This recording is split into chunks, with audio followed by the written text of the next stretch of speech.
So, welcome, David. Welcome, everybody. This is a very lovely event. This is the first of our conversations with conductors, and it seemed appropriate to start with David because he represents the Addison Singers, which is one of the 6, 8, 10 choirs in London with which we in the Brandenburg have a particularly strong affection and relationship. So starting with that relationship seemed like a very good, stable place, a very good place to start, as she said once upon a time. So tonight we have a whole bunch of Brandenburg people who are on this thing called the Camino, and we have a whole bunch of Addison people who are working with David on various things, and so it's a lovely coming together. David, welcome. Thank you so much for Thank you. taking part. I'm going to ask you if, to start with, why don't you tell us what you're up to and what the Addisons are up to at the moment? We cancelled our first concert, I think, like you, probably in the middle of March. And then they've all kind of fallen like dominoes since then, as I'm sure everybody else's has. So we're trying to keep in touch with that. We have several different choirs in the Addison. There's a couple of jazz choirs that I don't do, and then there's a chamber choir that I do, which is an audition choir. And we've been trying our best in some strange ways to rehearse the Rachmaninoff Vespers, which rehearsing that virtually is fun and games, as you can probably imagine. With oratorio choir, which is, goodness, 110, 120 people, it's a little bit more difficult. So although we've got some plans by various interesting ways to get them singing in the autumn, up to now, I've been doing a combination of things. I've been talking about different pieces that we've sung, because as you all know, when you sing in choirs, you're spending such a lot of time learning the notes and the rhythms, you don't often get a chance to think and talk about the piece. So I've been talking about pieces and about the composers and about their style. And then I kind of thought it might be different and interesting to ring the changes. So I had the idea of talking to some of the composers that we've been working for. We do quite a lot of new music of one kind or another. And so I called Cecilia McDowell, who lives around the corner, and asked her if she would be a guinea pig and if she would do a little interview with me, which we did. So we're trying lots of different things just to make life interesting and to keep all the choirs going. I guess that's what we're trying to do. You've summed it up beautifully, which leads us excellently into the Fauré Requiem. We have this Camino thing is based on a 4-week pattern, and we take one short piece and we work on that and we look at it in different ways, and we have various social things going on as well. And halfway through each step, and we're only halfway through our second step yet, so it's not really historical yet. But halfway through the step, the members get the opportunity to vote for the repertoire that they want to do on the next one from a short list. And so we started with Ave Verum, and then up popped the Agnus Dei from the Fauré as a second choice. So that's what we're working on. And I'm guessing you must have conducted the Fauré loads of times. I looked this up because I thought you might ask me, and I'm kind of anal in that way. I keep a record of what I conduct. So I think I've conducted this piece 23 times. And I'm not tired of it yet. So that's kind of a good sign. Well, so all right, what makes it so great then? Yeah, there's the there's the tricky question.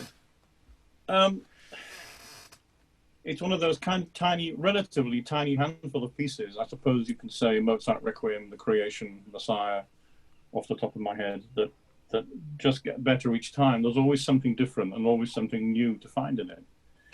And the other thing is, of course, it's not an easy piece. You know, lots of choirs sing it, and lots of choirs think they can sing it, but it's a really difficult piece. You look at the notes on the page, and you think it's actually very straightforward, but it's only when you start to sing it that it isn't. And so it's a challenge, even for the best choirs. The challenge is, intonation is a big problem, because quite often he does it in the Agnus Dei, doesn't he, as well? He kind of chucks out the organ and the orchestra and the choir sing by themselves, and then he very helpfully comes in with a nice chord to show you how far you've sunk in pitch. So keeping things like, vowel sounds right and keeping it tight rhythmically is is a big challenge. So it provides challenges right the way through. But for all that, it's such a rewarding piece. And I suppose the other reason I like it, it's not like the Verdi.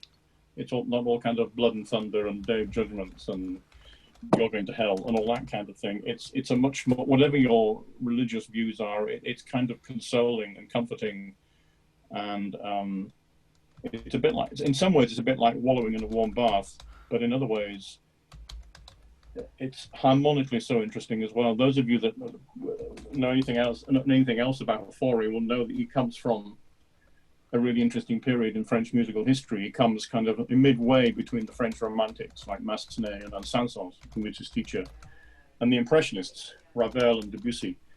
And so his harmonic language is on the one hand quite adventurous, especially in his later music. This is quite an early piece.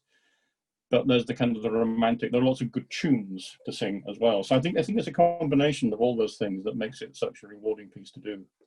I think it's fascinating. I mean, we've been looking at the historical perspective a bit in the seminars, and here's a really interesting sort of snippet of information, because a lot of people think that musical history goes from one composer to the next, and it's a continuum. But of course, it's all totally mixed up because the communication wasn't all lined up.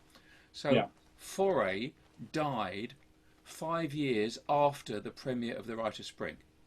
That's right. Yeah. That's stunning. Jan is shocked. I can see. I mean that doesn't make it, in your head, if you think of historical development as linear, that makes no sense at all. But that's the reality. Yeah, and of course, when he was born, Brahms was still alive, so he lived a very long life and saw lots of different musical developments. And to be fair to him, he was very interested in all that. Apparently, when he taught at the conservatoire, he was very patient with his students that wanted to write in what was then considered to be an advanced style. It might have had something to do, poor man, with the effect that for the last few years of his life he was very deaf. So whether that had anything to do with it, maybe he kind of shut things out a little bit. But if you were sitting down to try and create an online recording of this Agnus Dei, where do you think the icebergs are going to be floating around? What are the problems that you would anticipate before you've even started? Well, probably more than anything, the middle section, isn't it, where the sopranos come in with that wonderful word "lux," which to me is one of the highlights of the piece. And then listening and trying to pray that the choir keeps in tune for that second section with those descending chords, which are very difficult to keep in pitch, because the orchestra or the organ or whatever it is you're having doesn't do very much. It's not entirely helpful. So that's the first thing. And the other thing is, at the very beginning, that wonderful tune that the tenors sing is to try and dissuade them from sounding like 50 Pavarottis or something, or a rugby match, and to make it kind of sweet and rather sentimental, rather than kind of all hell and no notion, as it were. So those will be two things, I guess. And then those nasty chords. I've got my score here, and I write little words in to remind myself what to do. And at letter A, which version are you using? Are you using the rutter? Kind of. I've got the rutter in front of me to my left, but we actually produced our own score for this. Okay. Because that's novel.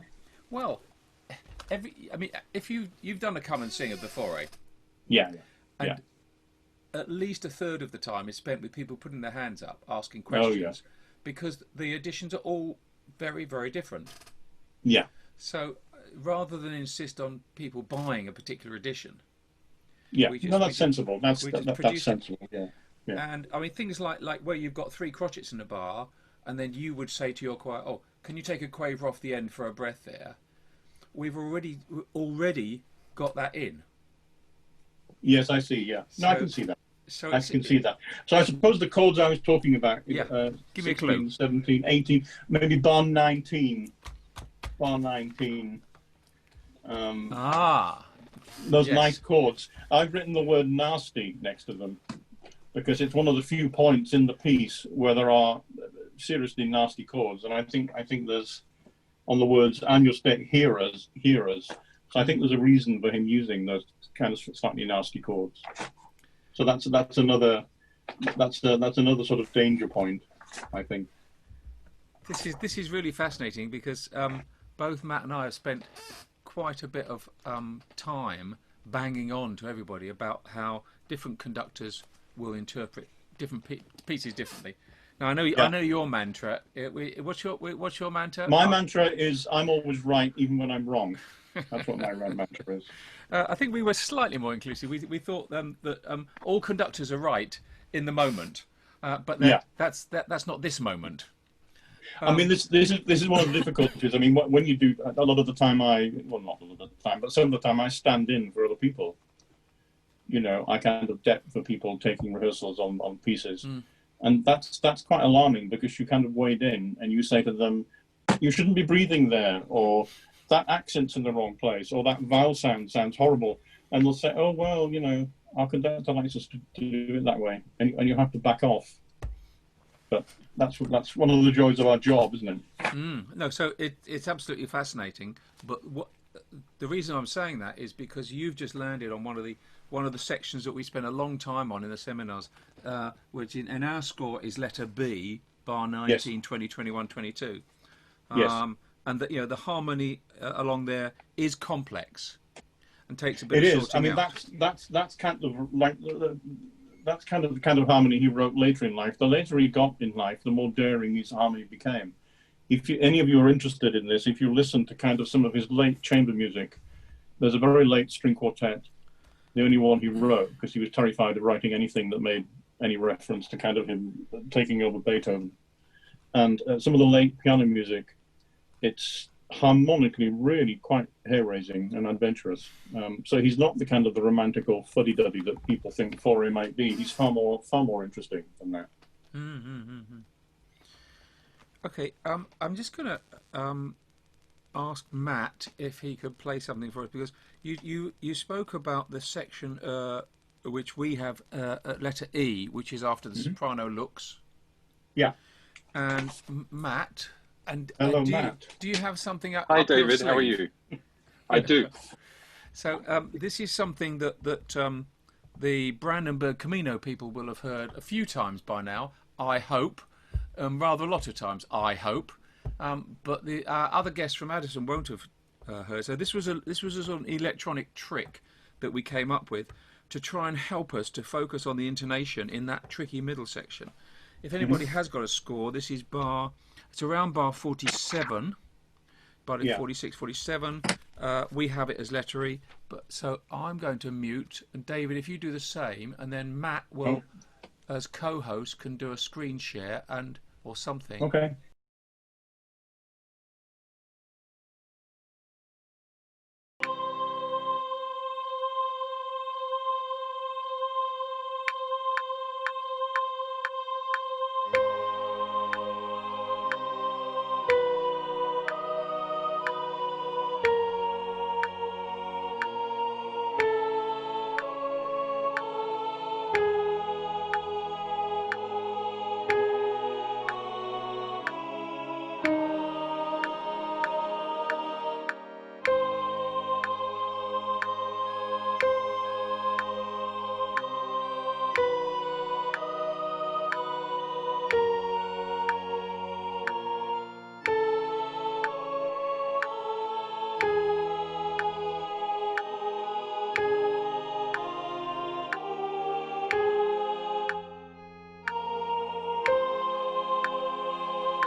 So that I hope you can see what we're trying to achieve. That David, are you? I'm you. Yeah. So the perennial problem of going flat there.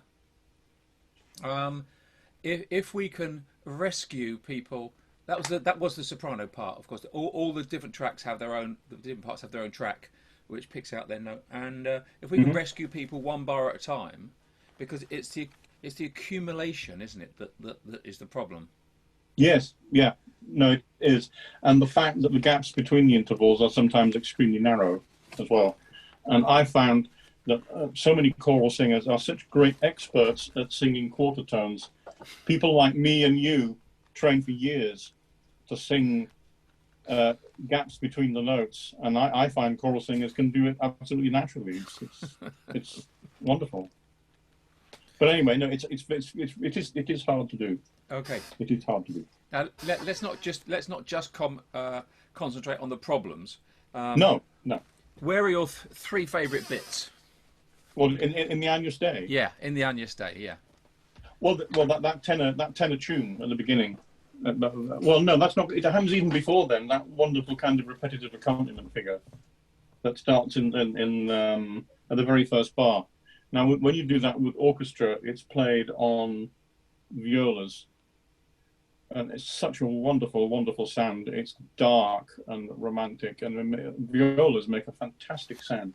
I mean, the reason I use this edition, this is the John Rutter edition he did for OUP. It reverts to Fauré's original intentions, because this piece went through many revisions. Part of the problem was he wrote it while he was organist at the Madeleine in Paris. And actually, that's my fondest memory of this piece. We sang it. We were lucky. The Addisons got to sing it at the Madeleine in Paris a few years ago, and that was a very special thing. But what was I about to say? Oh yes, he wrote it and a bit by bit, and when it was done for the first time, it wasn't liked. The hierarchy of the church thought it was horrible and modern, and they didn't want that kind of thing. They told Fauré, and so he kept revising it. Then his publisher asked him for an orchestral version, and he was too lazy to do it. So he got his pupil to do it.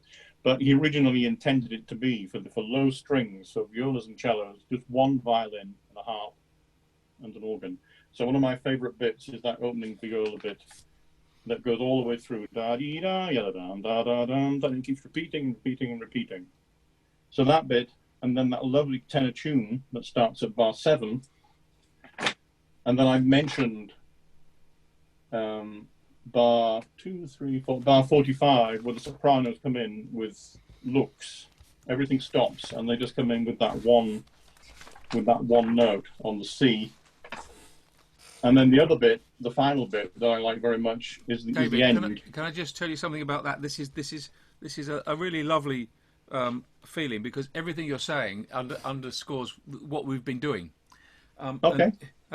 So in the special Camino edition, that C, the first bar of C, letter C on a C, we have a pause. That's good. That's right. No, I generally generally elongate that a little bit, because it's such a good moment, and I don't think he would mind too much. And providing we're able to get the sopranos not to put the X too soon, it's worth waiting for. The last bit really for me is the ending. It's got a fantastic key change. In the last 1, 2, 3, 4, 5, the last 7 bars or something, it suddenly goes into a major key, and this is almost as if you'd been waiting that all your life. And so that viola tune, it suddenly goes into the major, and that's a really wonderful moment, I think. You clearly have a great affection for this piece. I have, yeah, I have. I guess it is one of that tiny handful of pieces that I just never ever get bored of. David, the other thing that I discovered in my bit of research is that the choir at the Madeleine is boys and male altos, I believe. Yes. And when he performed it in I think the orchestral version in the Trocadero, he actually used ladies. Yes. Lady sopranos and altos. And that was, I think I'm sort of half guessing here, but I'm figuring that he probably had a bit more leeway over what he could do outside of the Madeleine. Oh yeah, absolutely. Oh yeah, So he wouldn't. maybe that's He his, wouldn't. maybe that's his He choice. wouldn't have been allowed. He wouldn't have been allowed lady sopranos in the Madeleine at that time. It wouldn't have been. It wouldn't have been allowed. Absolutely not. So, I think we're coming to a natural conclusion. There is no fixed time on this, but that feels like a nice finish. So, David, firstly, thank you very much indeed. That's been illustrative. It's just great to have another viewpoint, another bit of lighting on the set. Neil, thumbs up from Neil. Oh, clap from Stephanie. Very good. Oh, we are so down with the kids. So if you are not an Addison person and you live anywhere near West London, you might like to look them up because they're rather good. And if you are an Addison person that hasn't joined us on our little pilgrimage so far, look us up. The basic system is that each step along the path lasts 4 weeks, and in that time we have lots of things. Sadly, even though Matt is a musical genius, vocal genius and technical genius, he hasn't yet solved the problem of choirs singing together, which is disgraceful, really. So we don't have that, but we do have lots of other things. We have a wine bar where people get together and chat. Very important. Thank you, Laura, up in the corner there. Oh, Michael's got a very attractive one. And we have a quiz once a month and all sorts of social things, along with vocal coaching and analysis groups, and all basically trying to stick as many extra bits around the recording as possible. So if you fancy joining us, just drop us a line and say that you're interested, and we'll make sure you get on the list. I'll say good night. Thank you very much. Bye Good now. night.